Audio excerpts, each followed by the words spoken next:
Okay, so you want to own a Roman gladiator school. Sand raked smooth under an afternoon sun, 50,000 people on their feet, and your name, your brand, printed on the fighters they've all come to scream at.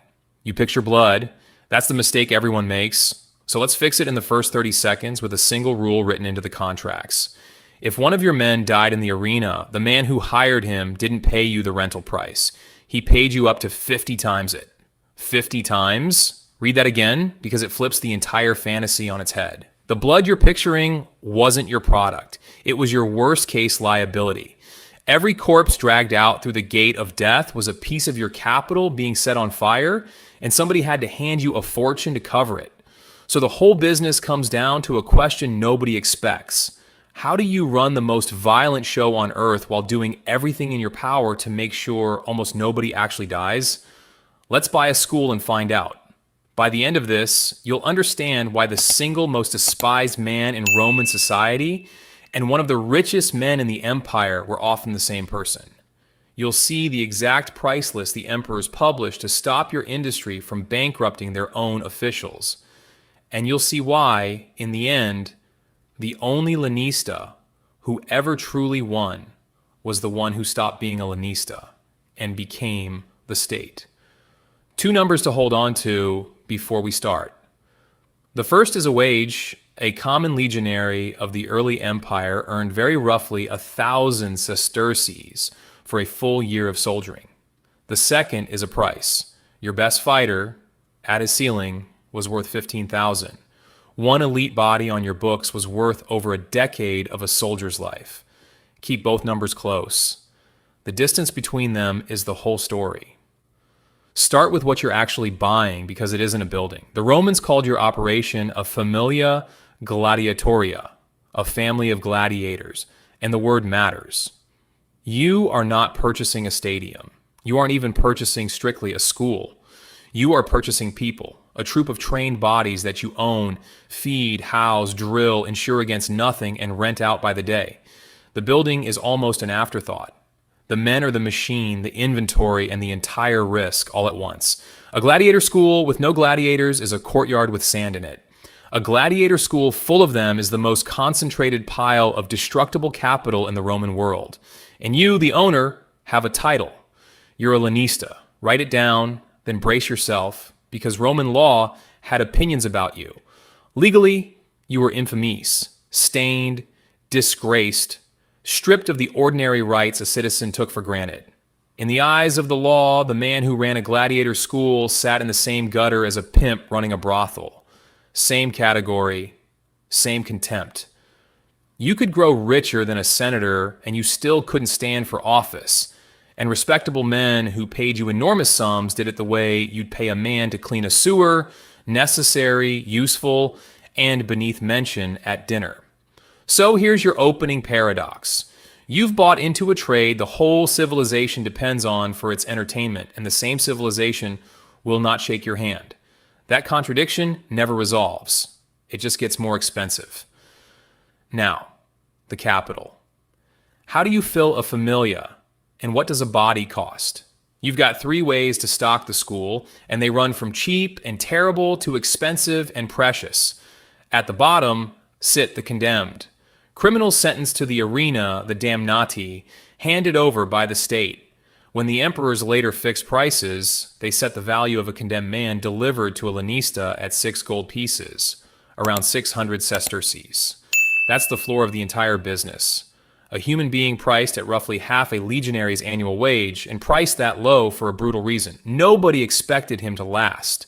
He was fuel, not investment. Next up, slaves. Prisoners of war, men bought at market, purchased specifically for their frame and their nerve. This is where real money starts moving because a raw slave with the right build is a bet. He might become nothing. He might become the fighter whose name gets scratched into walls across the city. You won't know for months, and you're feeding him the whole time. And then, strangest of all, the volunteers, free men, the octorati, who walked in the door and asked to fight. Some were bankrupts drowning in debt because signing up could get your debts cleared and put a cash bonus in your hand on day 1. Some were ex-soldiers who knew nothing else. Some, quietly, were bored aristocrats chasing the rush. They signed a contract, the auctoramentum, that spelled out how often they'd fight, with what weapons, for how much. And then, free man or slave or condemned criminal, every last one of them swore the same oath, the Sacramentum Gladiatorium. He vowed to endure being burned, being chained, being beaten, and being killed by the sword. You want to understand the mindset you're managing? A free man volunteered, and the first thing he did was legally consent to his own death. That was the door into your business. Here's the detail that tells you how upside down this trade really was. A star volunteer, a proven octoratus, could command such a huge fee just to re-sign for another run that the Emperor Marcus Aurelius eventually had to cap it at 12,000 sesterces. 12 years of a soldier's pay handed to a man simply to agree to risk his life again. Your best inventory didn't just cost money to keep, it had leverage over you. Remember that. It comes back. So you've got bodies. Now you have to keep them alive and make them dangerous. And this is where the fantasy dies completely, because a gladiator school was less like a prison and more like an elite sports academy with a morgue attached. Start with the food, because the food gave them a nickname. Gladiators were called hordearii, barley men, barley eaters. The Romans thought barley was inferior grain, a punishment ration you gave to legionaries who'd screwed up. Your fighters ate it on purpose, mountains of it, plus beans, oats, and dried fruit. Why? We're not guessing anymore. There's a gladiator cemetery at Ephesus, and forensic scientists ran the chemistry on the bones. The diet was heavy on plants and heavy on carbohydrate, and the theory that came out of it is grim and brilliant at the same time. They were deliberately building a layer of fat over the muscle, a subcutaneous cushion. A slashing cut to a fat layer bleeds dramatically, looks horrifying to the crowd, and leaves the muscle and the organs underneath untouched. Your fighter bleeds for the show and walks out to fight again next month. The bones even carry traces of a calcium supplement, a drink of ash mentioned in the old texts that the science now backs up. You were feeding your men to survive, not to die. Then the medicine. Your familia needed physicians, and not the cheap kind. One of the greatest doctors in all of history, Galen, cut his teeth as a young man treating the gladiators of Pergamon, patching wounds, managing diets, learning anatomy, on living, breathing, expensively trained patients. A good doctor in your school wasn't a mercy. He was an accountant's decision. Every man he saved was capital preserved. Then the trainers, the doctors, usually retired fighters, specialists in one weapon each, who drilled your novices from raw meat into graded professionals. Then the armorers maintaining the kit, then the guards, because, and hold this thought, it's the whole third act. You are housing dozens of men whom you have personally trained to kill, and who did not choose their circumstances, and who are locked in your courtyard every single night. Add it all up. The barley, the beans, the ash drink, the physician, the specialist trainers, the armorer, the guards, the walls. Your school is a permanent, grinding overhead machine that produces nothing on the days there are no games. And there are a lot of days with no games. Which brings us to the money that just sits there. Every business in this series has one, and yours is the cruelest version of it. A fighter who's healing from his last bout earns you nothing while he heals, and you feed him anyway. A novice too green to rent out earns you nothing for months, and you feed him anyway. A veteran between engagements, a man too valuable to risk on a small provincial show, sits in your barracks eating his barley and generating zero, and you feed him anyway. Your capital is human, which means it's always aging, always healing, always eating, and only occasionally earning. You are running a warehouse where the stock consumes food, gets injured on its own, and can, on a bad night, delete itself. No merchant in Rome had a stranger balance sheet than yours. So how do you actually get paid? You rent them out. Your customer is the editor, the man staging the games. And who stages games? Politicians buying votes, magistrates fulfilling an obligation of office, priests of the imperial cult discharging a duty, rich men burnishing a name. They come to you, the despised specialist, because they need trained fighters for an afternoon, and you're the only one who has them. And now the negotiation begins, and it is not simple. You don't charge a flat rate. you charge by grade. Roman gladiators were ranked in a ladder of skill, the Paulus system, and your top man, your primus paulus, cost a fortune next to a raw paring. When those imperial price lists were finally carved into bronze, they laid the tiers out in the open. A modest show, budgeted somewhere between 30 and 60,000 sesterces, could hire a first-rank fighter for no more than 5,000. Scale the show up past 200,000 sesterces and the ceiling for your very best. Most crowd-pleasing gladiator rose to 15,000. That's the top of the market for a single body, for a single appearance.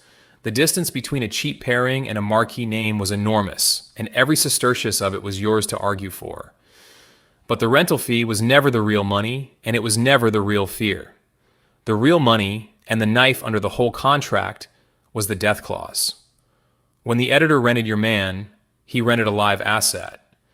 If that man surrendered, was beaten, and the crowd and the editor granted him mercy, the missio, you got your fighter back, bruised, alive, rentable again. But if he was killed, the transaction transformed. It was no longer a rental. It became a sale, a forced purchase of a corpse. The Romans understood it exactly the way you'd understand a sign in a shop. You break it, you buy it, and the price of breaking it ran up to 50 times what the man had cost to hire for the day. That single clause is why death was rare, not common. Killing your fighters was ruinously expensive for the man who hired them, and staying alive was profitable for you. The economics and the mercy pulled in the same direction. For most of the early empire, historians reckon that in the first century, something like 1 bout in 10 ended in a death.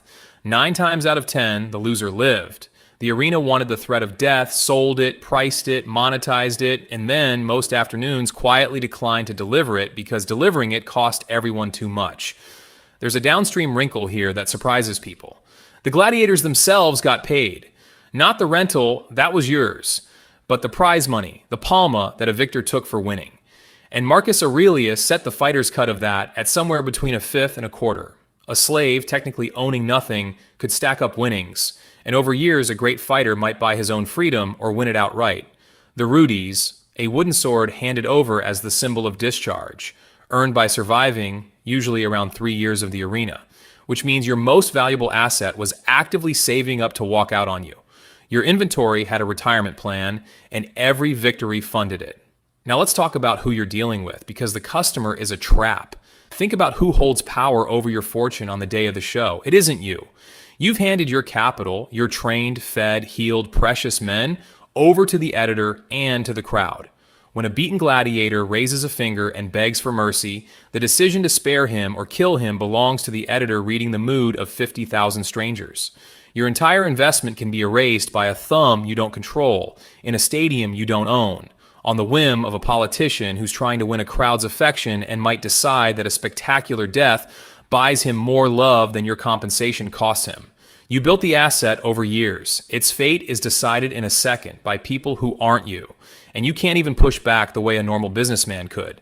You're infamees, remember? Your legal standing is a joke. The men who owe you money, who damaged your property, who own the venue and the day and the mob, they are senators and magistrates and emperors, and you are, in law, a notch above a brothel keeper. Your best customers are precisely the people you have the least leverage over. That's not a bug you can fix. That's the shape of the whole trade. By now, this might look like a money machine with a violent skin on it. High demand, price by grade inventory, a death clause that pays out 50 to 1. So let me show you the 3 ways it kills you, and the first one is the reason this entire industry keeps you awake at night. Your inventory is armed, your inventory is trained, and your inventory did not ask to be here. In 73 BC, in a school at Capua run by a Lenista named Lentulus Batiatus, a group of his fighters decided they were done. They broke out using kitchen tools, seized their own weapons, and ran. Their leader was a Thracian named Spartacus. What started as a jailbreak from one gladiator school became an army of tens of thousands that humiliated Roman legions for 2 years and terrified the Republic to its core. When Rome finally crushed it, they lined the road from Capua to Rome with 6,000 crucified survivors as a message. That's the nightmare at the bottom of your business model, and it never fully goes away. You have spent good money assembling and training the most dangerous men available, and then you lock them up together every night with every reason to hate you. But Tiatus is a footnote in his own catastrophe. His property wrote history by turning on him. Every lanista who ever lived knew that name.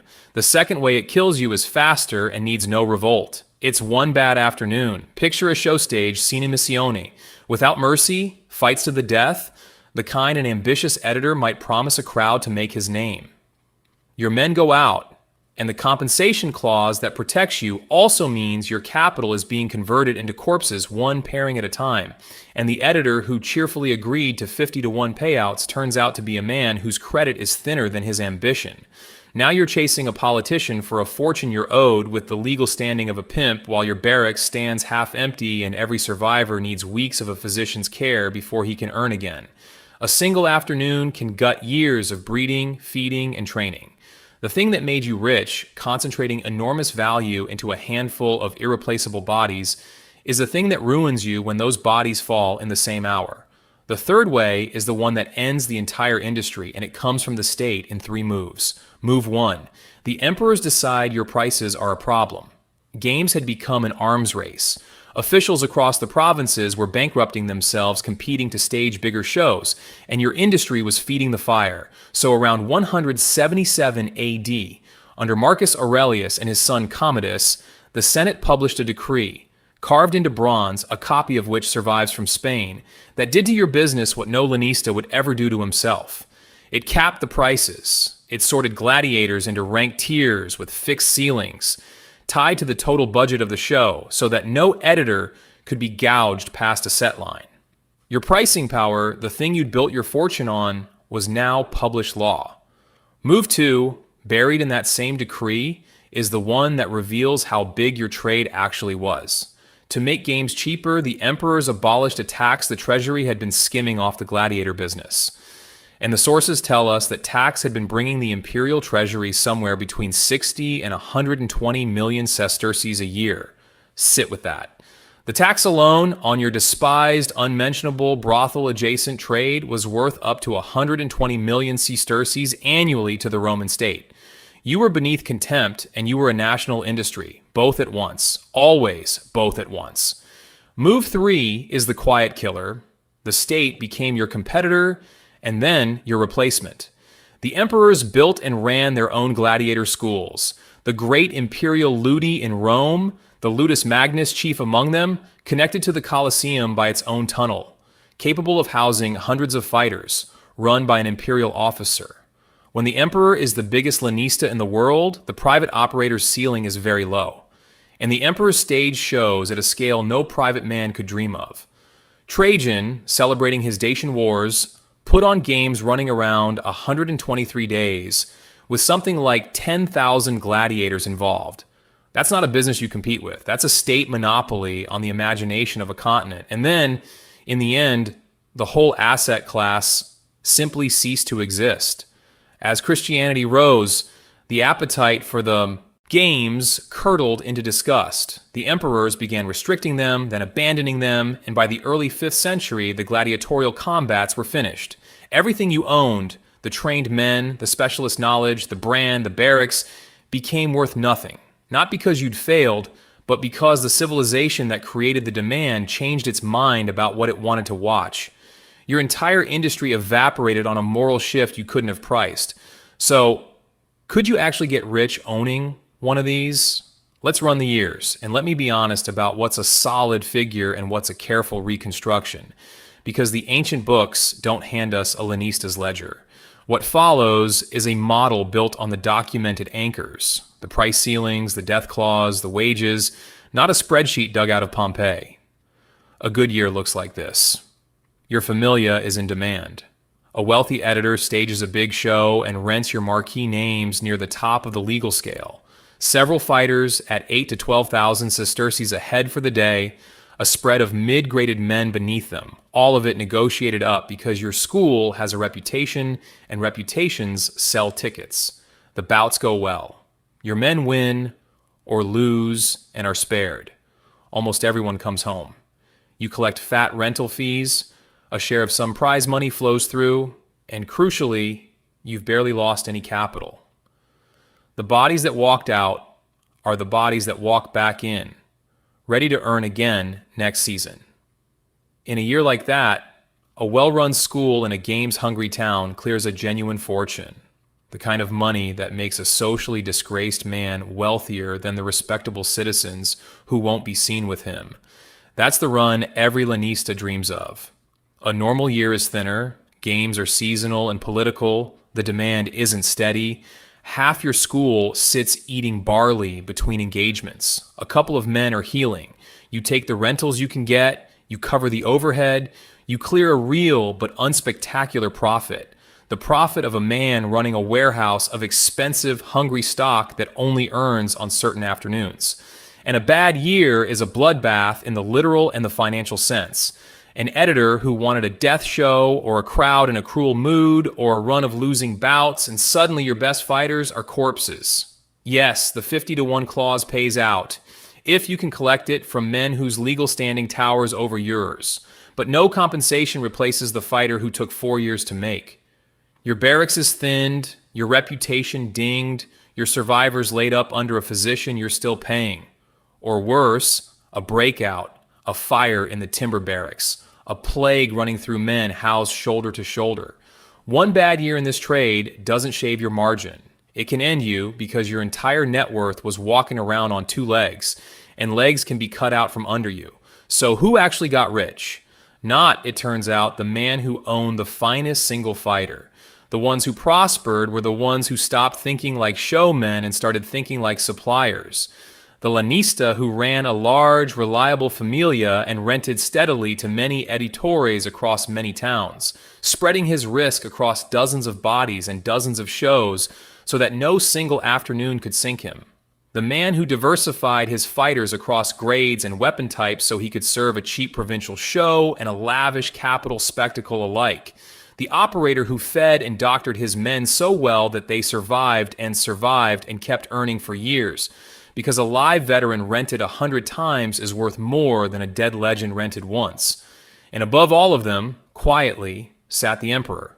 He was the biggest lanista who ever lived, and he made sure the private version of the trade stayed small. Julius Caesar, back in the Republic, nearly bankrupted himself staging games so vast the Senate passed laws to limit how many gladiators a private man could keep in Italy, because a rich man with a private army of trained killers was, as Spartacus had proved, a genuine threat to the state. So the empire absorbed the trade. It built the great schools, ran the great shows, took the great glory, and left the private lanista to work the edges of a market the state now dominated. The men who got rich in the arena business, in the end, were the ones who got rich supplying an appetite they didn't control, in an industry the emperor had decided belonged to him. So, yes, you could get very rich owning a Roman gladiator school, richer than senators, richer than the men who sneered at you. But understand what you were actually holding. Every institution in this story is gone. The private schools, the imperial ludi, the games themselves, the whole roaring, blood-priced economy, all of it vanished. The bronze price list survived. The graffiti of the fighters' names survived, scratched on walls by fans who never knew a lanista's balance sheet. The bones at Ephesus survived, still carrying the chemistry of all that barley. The business died with the demand. Because here's the thing. The fantasy never tells you. You were never in the business of death. Death was the liability, the thing you insured against, the thing that burned your capital and emptied your barracks. What you were actually selling was the possibility of death, dressed up, drawn out, made beautiful and unbearable. And then, most afternoons, quietly refusing to deliver it, because a live fighter was worth 50 times a dead one and you knew it to the sestertius. The blood was the marketing. The barley was the business. You weren't the master of the arena. You were the man who fed the men the crowd came to watch and prayed every single afternoon to get his property back breathing.